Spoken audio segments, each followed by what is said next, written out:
Primeira coisa que eu vou dizer, além do boa noite, que todos tenham a paz necessária para ouvir e a paciência para nos tolerar. E um alerta para o Moacir: não fique fazendo promessas sobre as coisas que ele desconhece, né? Falando que da nossa capacidade, da nosso conhecimento, isso aí é um compromisso que você precisa ter cuidado.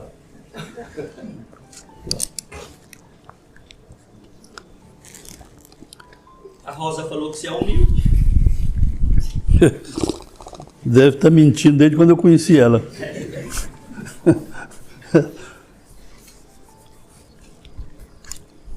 Antigamente eu não precisava de óculos. O nosso tema de hoje, ele vai versar sobre um fato, sobre uma parte do Evangelho que é bastante de cunho material, porque dá uma felicidade enorme para nós quando a gente começa a falar em riqueza, falar em posses, falar em domínio, falar em poder, essas coisas que enchem o coração do ser humano, principalmente os mais vaidosos, e que, na verdade, se nós formos atentar para o conteúdo do Evangelho, tem muita coisa que nós valorizamos, que nós entendemos como primordiais para a nossa existência, para a nossa vida, e que, na verdade, tem pouco valor, né? Então, quando ele coloca para falar sobre o título é Desigualdade das Riquezas. Para nós que somos pobres, é até chato falar, né? Porque se a gente fosse rico, a gente saberia estabelecer algo que pudesse desequilibrar as nossas riquezas. Mas como a gente somos pobres, então é fácil a gente estabelecer, né, essa regra de, se não valorizarmos a riqueza porque não a temos, vamos cuidar de manter a nossa humildade sendo pobres, convictos, né, e conscientes das nossas dificuldades. Todos nós sabemos que o início da parábola, da parte, começa dizendo o seguinte, que a desigualdade das riquezas, esse é o início da frase do Evangelho, a desigualdade das riquezas, que é realmente um fator extremamente visível para todos nós, que nós sabemos que na face da terra tem ricos, abundantemente ricos, e pobres, também abundantemente pobres. Então, nessa desigualdade do poder econômico, essa desigualdade das riquezas que normalmente nós percebemos que reina, né, no planeta Terra, é um fator de extrema importância sobre o análise filosófico da doutrina espírita.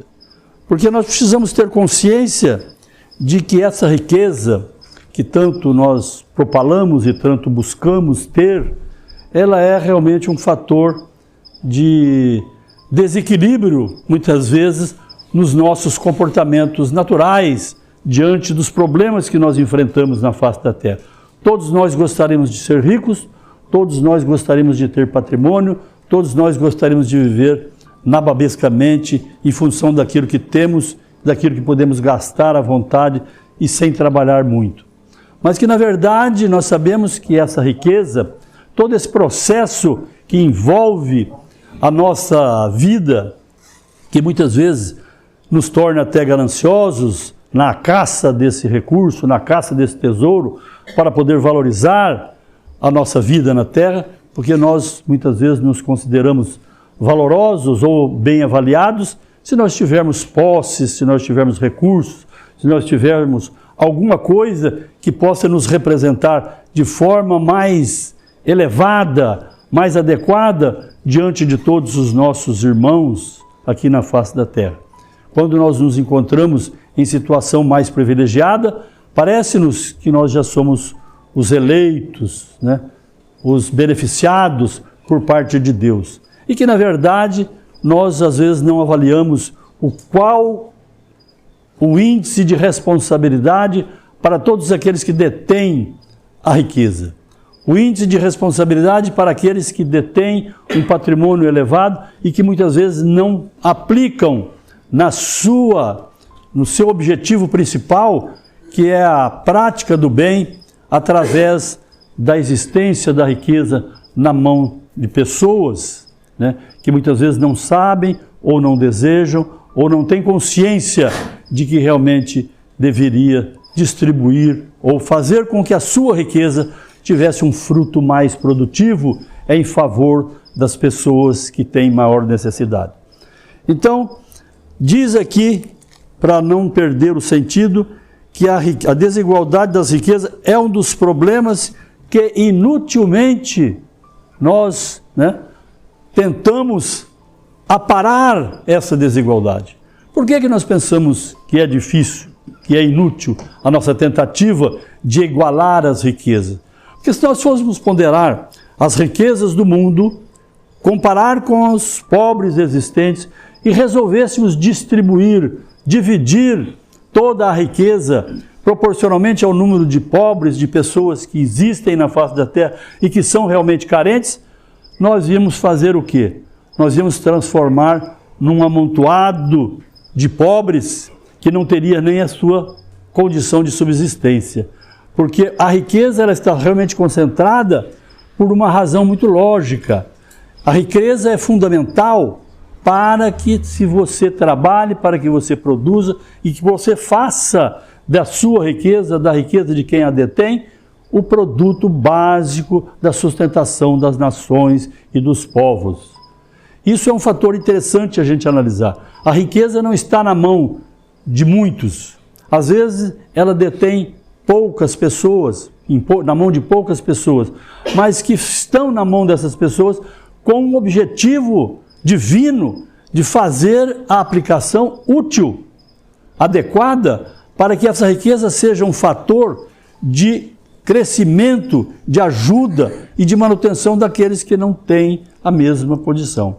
Então, a riqueza, ela tem essa finalidade e para servir também como um fator até de pagamento de dívidas de outras existências, porque a riqueza também é um compromisso que você assume o bom uso, e que se você não faz, você acaba arranjando um problema para outra existência. Porque a riqueza é grande, a riqueza é vária, mas o número de necessitados são muito maiores do que nós sabemos disso.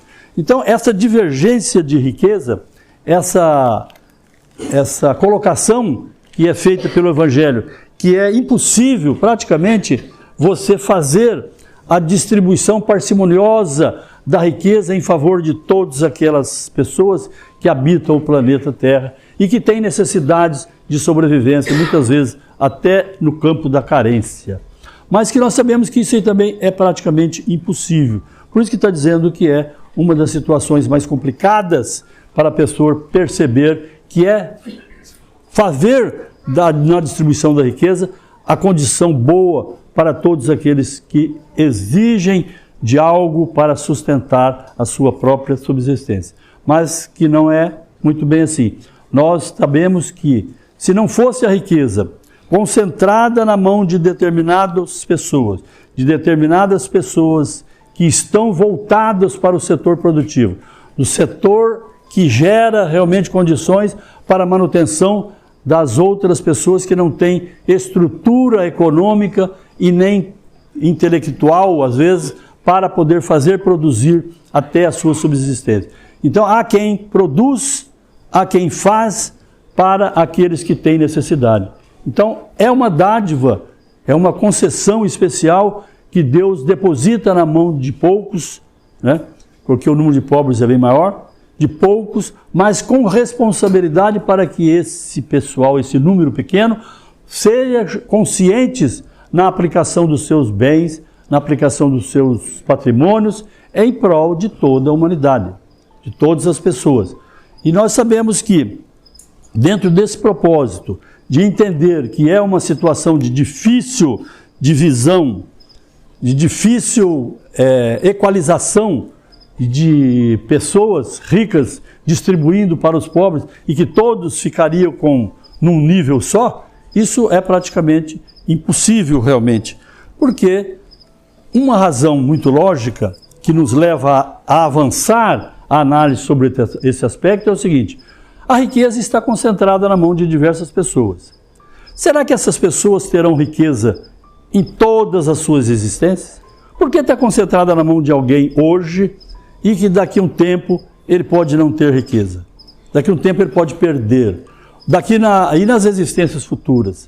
Será que ele era rico na anterior e veio agora nessa pobre para poder resgatar as dificuldades ou o mau uso dessa riqueza anterior para poder sofrer as dificuldades que tem hoje, né? Para poder galgar a evolução para a qual ele está aqui na face da Terra. Então, nós precisamos pensar exatamente nesse lado, que a riqueza, ela existe, ela é necessária. Agora, aquelas pessoas detentoras desse patrimônio, na hipótese de ter nessa existência um patrimônio bastante avançado e que não se preocupa nem um pouco a respeito daqueles que estão ao seu lado, que estão perto de você e vivem uma carência, às vezes até extrema, né?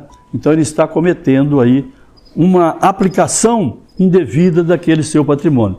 Então aqueles que são ricos hoje, né, que não é o caso de muita gente aqui, naturalmente a gente precisa preocupar, né, com a riqueza que nos reserva para o futuro.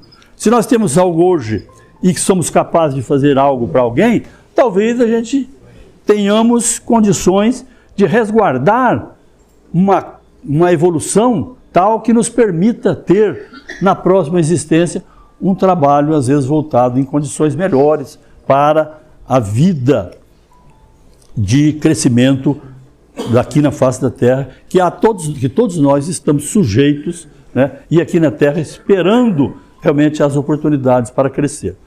Então, dentro desse processo de analisar por que a riqueza na mão de poucos, por que a pobreza na mão de muitos, é muito natural isso aí. Porque se a riqueza fosse, como eu já disse anteriormente, se fosse distribuída para todos os pobres, não teríamos fatores de produção.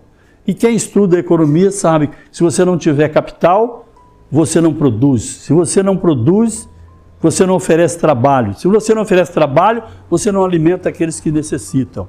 Porque todos nós trabalhamos dentro de determinadas funções em busca da nossa subsistência.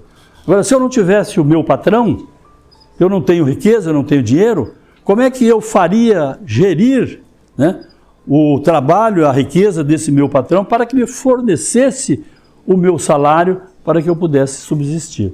Então, é um fator importantíssimo nós analisarmos a finalidade da concentração da riqueza. Não como protecionismo por uma massa pequena da sociedade ou do mundo ou de todos os lugares. É porque é um fator interessante. Se nós pegássemos aqui toda a riqueza do mundo e fôssemos colocar dentro de uma bacinha, e proporcionalmente ao número de pobres que existe, o que nós íamos acontecer? Íamos arrumar um amontoado de bacinhas com pouquinho dinheiro que não permitiria gerar e gerir o setor de produção.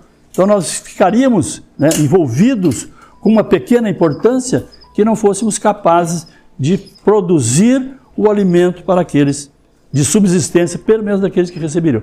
Então seria um critério extremamente negativo para as pessoas que não detêm a riqueza hoje.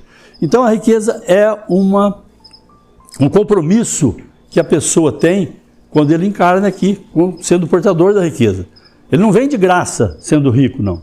Tem um compromisso com a riqueza que ele tem, com o patrimônio que ele tem. É justamente para fazer que o seu patrimônio seja fruto das coisas produtivas e que essas coisas produzidas pelo seu patrimônio sejam úteis às pessoas que estão em dificuldades para a sobrevivência. Então, aquele titular dos grandes patrimônios são aqueles responsáveis para o setor de produção. E nós, como os mais pobres, temos que ter responsabilidade, que nós temos que contribuir. Se não temos o capital, nós podemos ter a força de trabalho. Se nós temos a força de trabalho, nós estamos contribuindo para que o patrimônio, né, do patrão cresça e continue gerando riquezas. Agora, será que Deus, na sua sabedoria, na sua justiça, age corretamente quando Ele concentra riquezas enormes na mão de poucos? Né? É um ato de sabedoria de Deus. Porque muitas vezes se não concentra na mão de um grande idealizador, de um grande empresário, de um grande idealista, não gera riqueza. Não gerando riqueza, ele jamais vai poder fazer o suprimento das necessidades do resto da humanidade. Então, é muito interessante você ponderar que é útil a concentração da riqueza. Por quê? Se ela não fosse, né, parada, não parada, na mão de alguém que fizesse o setor de produção gerar a riqueza e o produto que interessa para os demais, tudo bem. Agora aí está o lado da justiça de Deus. Aquele que detém o patrimônio vultoso, aquele que detém toda a sua riqueza, ele não faz a aplicação divina e devida, né, recomendada por Deus e esperada por Deus para possa atender a necessidade das pessoas mais carentes, ele está se candidatando a ser, na próxima existência, o futuro necessitado de ter. Porque hoje eu tenho, hoje eu não tenho. Como eu não tenho, na próxima eu estou esperando que eu tenha, né? Então, se eu não estiver fazendo nada, nem como setor produtivo, eu não estou me candidatando, não estou me preparando nem para ter algo no futuro. Eu preciso me esforçar para aprender a administrar aquilo que eu tenho, para que amanhã eu tenha mais para produzir para aqueles que tenham menos. Então, nosso trabalho é fundamental. Enquanto na Terra, todos temos responsabilidade por aquilo que nós fazemos. Ninguém está de graça no planeta Terra. Todos nós, empregados, patrões e pessoas que convivem na face da Terra, em busca das coisas de melhorar, de evoluir, de crescer, é fundamental, é uma dádiva de Deus o que nós recebemos. E esse fator de ter amanhã, de ter hoje e não ter amanhã, é justamente a cobrança de Deus pelo mau administrador daquilo que teve. Se foi um rico que não fez do seu patrimônio uma fonte fidedigna de produção para o interesse da coletividade toda, naturalmente ele será um candidato a não ter o patrimônio capaz numa outra existência. Às vezes vai reclamar depois, né? Por que veio pobre. Mas ele demora a entender. Deus é tão justo que ele deixa tempo o cara ficar iludido, até ele perceber que por que ele está pobre agora, né? Que a justiça de Deus, nós sabemos que ela não falha. Então nós percebemos exatamente. Eu gosto de olhar aqui a frase seguinte, porque para a gente não ficar tecendo muito comentário e o Moacir fica mentiroso aí, que a gente fica falando as coisas. Sobre o ponto da matemática, nós já fizemos a ponderação. Se você distribuir para todos os pobres, nós vamos enfraquecer o setor de produção. Então é um fato de economia, econômico, que vai gerar um fator de geração. E se nós temos muito e não distribuímos, nós estamos comprometidos com a má aplicação de uma dádiva que Deus nos deu. Então nós somos candidatos à próxima existência não termos esse patrimônio para nem a nossa subsistência. Então seremos os candidatos a viver na dependência da riqueza de outro para que possamos produzir.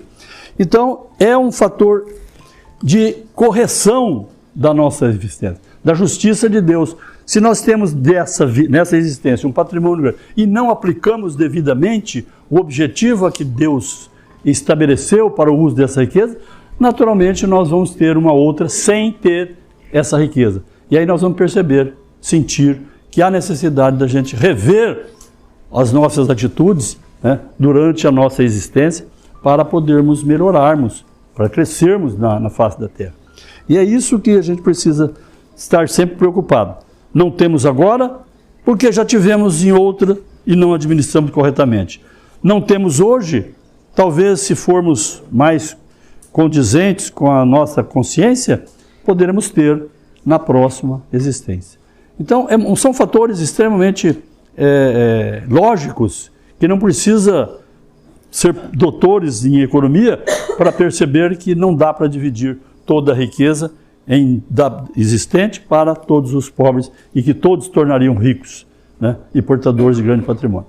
Então, essa desigualdade das riquezas é uma dádiva de Deus colocada exatamente para que a gente possa, né, avaliar sobre o aspecto material também. Aqui nós precisamos rever o procedimento nosso em função da administração dessas coisas que existe na bondade de Deus, né?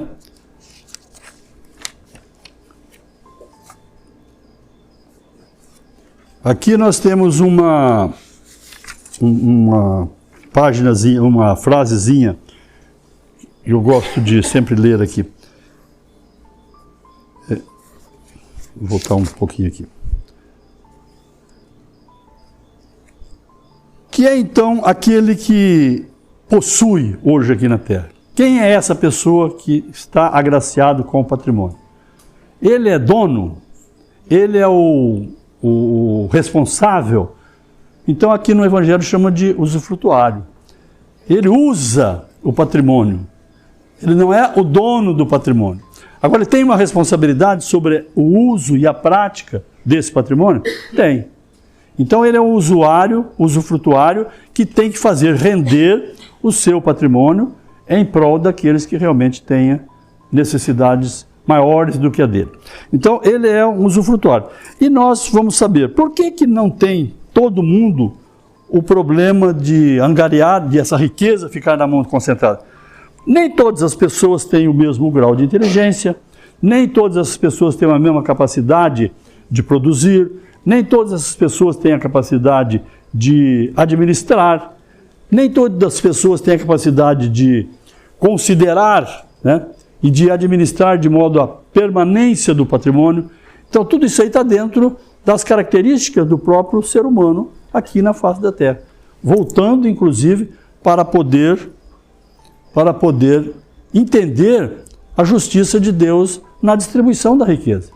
Existe uma ordem, né, divina na distribuição de toda essa riqueza. Essa desigualdade, então, não tem nada anormal sobre o aspecto divino.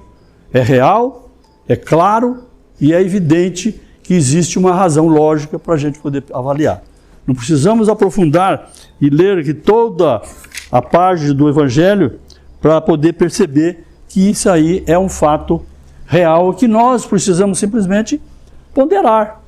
Todos nós temos capacidade de rever e de olhar o que acontece conosco, o que nós podemos fazer com aquilo que temos, o que nós podemos fazer com as coisas que nós pretendemos ter, que lutamos para conseguir e às vezes não conseguimos.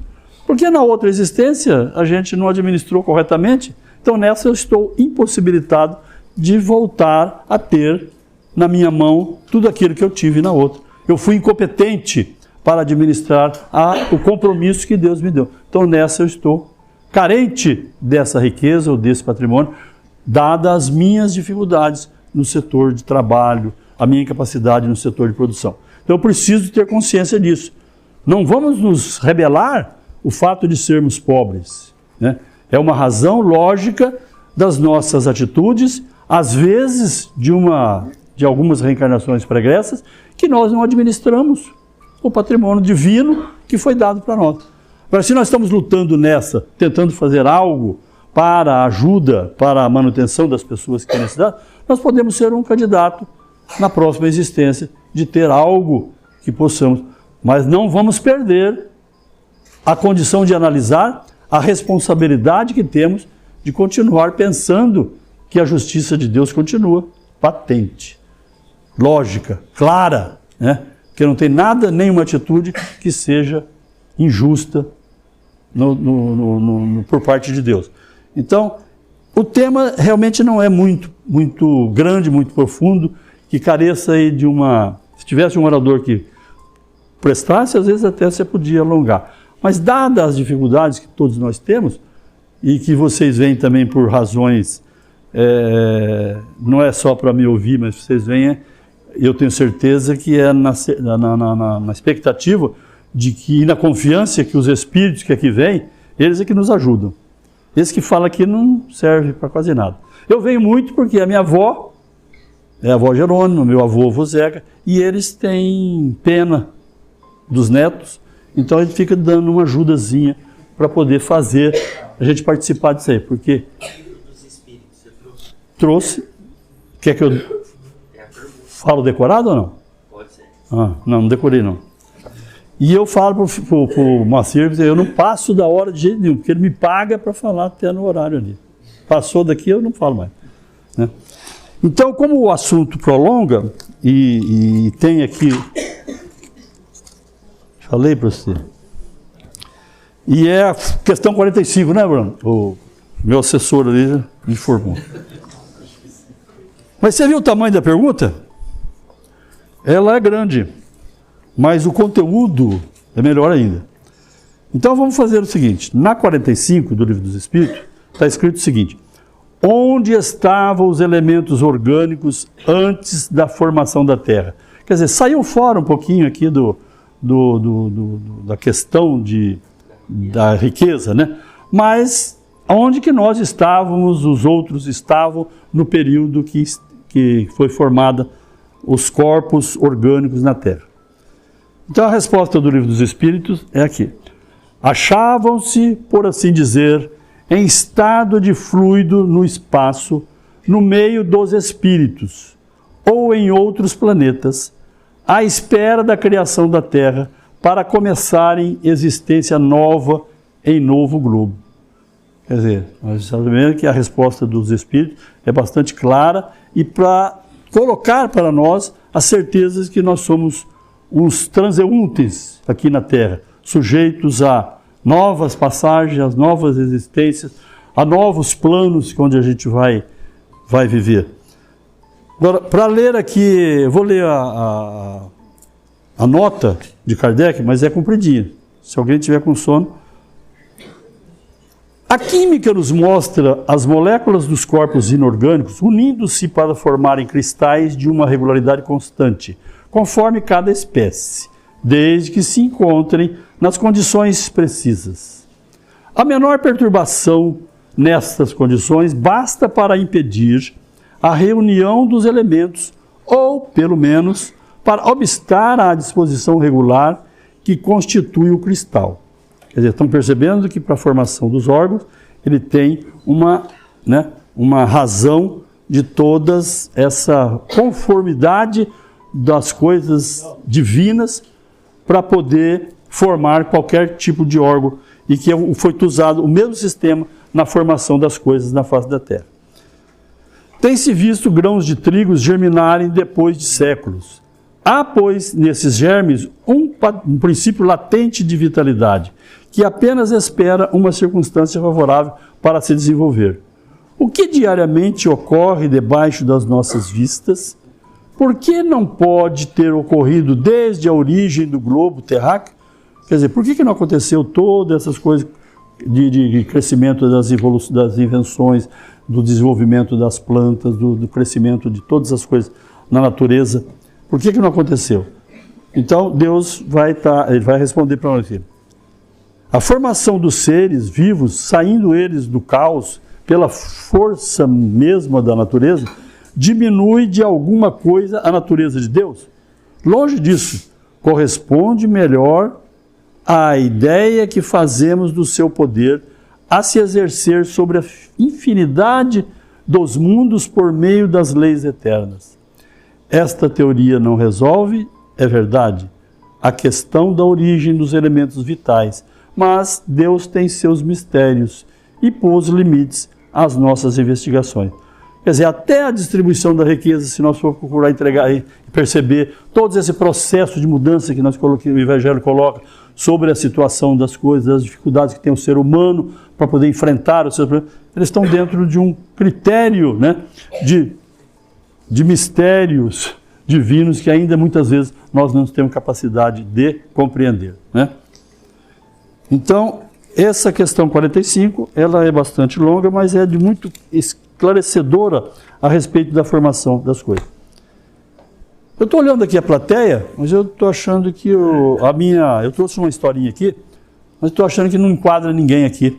Eu estava procurando umas meninas, umas moças novas, que quisesse casar, né? Então eu queria ler uma historinha sobre o casamento.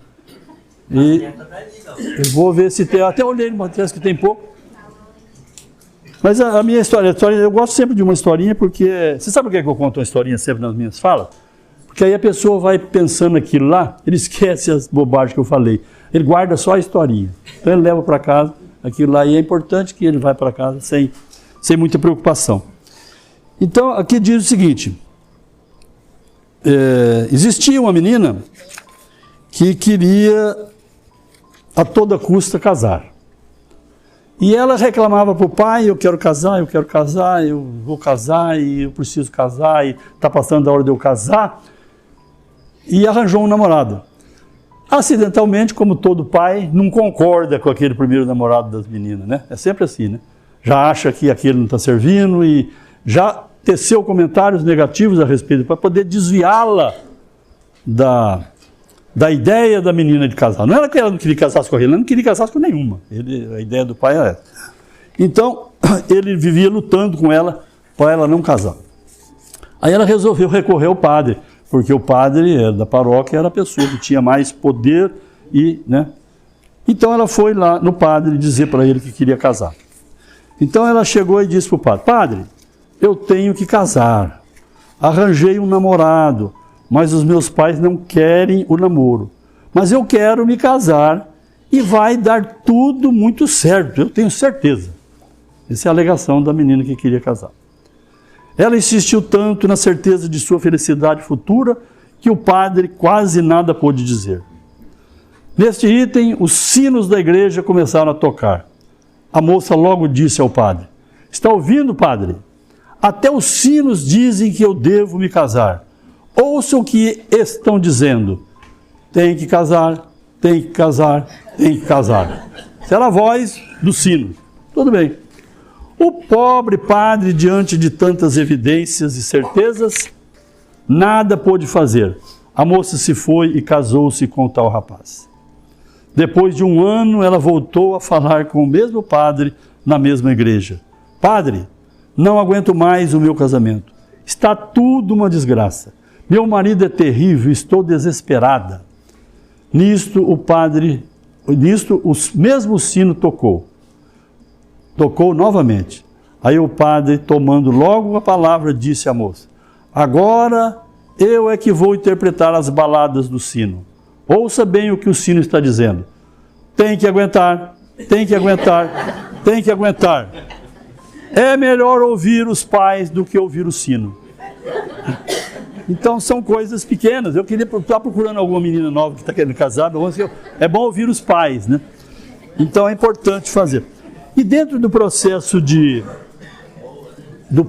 que nós temos aí, a nossa vida toda voltada para as dificuldades que o ser humano tem para poder sobreviver em função das coisas que acontecem no dia a dia nosso, a lição é muito boa a respeito da riqueza, do destino da riqueza, da utilização de quem tem dinheiro, de quem não tem, e a humildade dos que não têm, mas que têm disposição para o trabalho e para fazer a sua parte no setor de produção e de ajuda para aqueles que têm menos. Porque sempre tem um que tem menos, né? Sempre tem um que tem menos. Então é importante a gente observar, e é a função nossa, na execução das nossas tarefas, você vai sempre encontrar a possibilidade de ajuda, a possibilidade de trabalho e a possibilidade de desenvolver as suas coisas diante da necessidade de Deus. Oi, Marcelo, vai pagar 10 a mais. Deus queira que na próxima eu melhore, tá?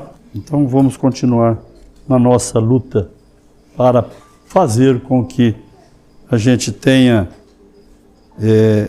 se não capacidade de melhorar, mas pelo menos somos aqueles usufrutuários da grandeza dos Espíritos que aqui vem e fornece para nós essa luz especial e que nos ajuda tanto a cada vez que aqui adentramos.